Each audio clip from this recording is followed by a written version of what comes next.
அணிக்கு வந்து என் தோழர் பிரஜித் அவர்களை அழைக்கிறேன்.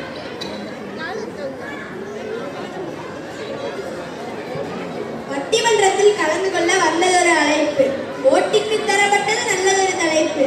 அழைப்பில் மகிழ்ந்து தலைப்பை புரிந்து நான் என் பேச்சிலேயே தரப்போகிறேன் நல்லதொரு விருந்து. அவையோர் அனைவரையும் வணங்கி தொடங்குகிறேன் என் உரை என்னும் மருந்து.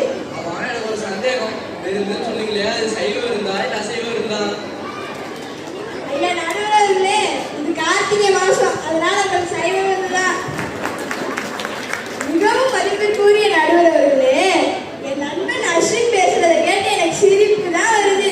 அது எப்படி iPhone, branded shoe, laptop, computer கிடைச்சா மட்டும் சந்தோஷம் கிடைச்சிருமா? பாசம் அரவணைப்புகள்லாம் வேண்டாமா?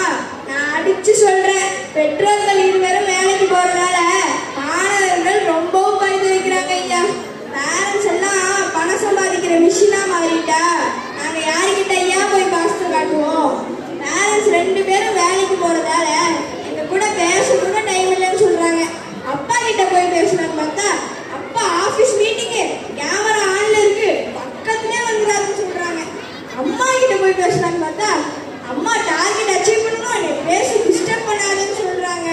ஆமாங்க, இந்த காலத்துல ஒர்க் ஃப்ரம் ஹோம்ன்ற பேர்ல வீட்லயும் வேலையவே தான் பார்த்துட்டு இருக்காங்க.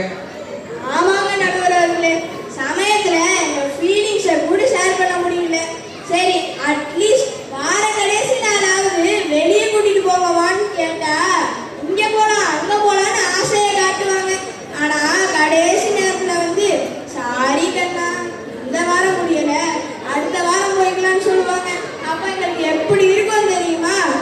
என் நண்பன் பேசும்போது நானே இந்திரன் நானே சந்திரன் பாட்டு பாடி சுதந்திரம் சொன்னாரே, இதுவா உங்க சுதந்திரம்? வீட்டுக்குள்ள கைதியா இருக்கிற மாதிரி இல்ல இருக்கு. இதனால மாணவர்கள் ரொம்பவும் பாதிக்கப்படுறாங்க ஐயா. ஐபோன் வாங்குற அளவுக்கு உங்ககிட்ட பணம் இருந்தா கூட அந்த ஐபோன்ல பேசுறதுக்கே பக்கத்துல அம்மா அப்பா இல்லைன்னா அந்த ஐபோனுக்கு என்னங்கய்யா பிரயோஜனம்? பெற்றோர்கள்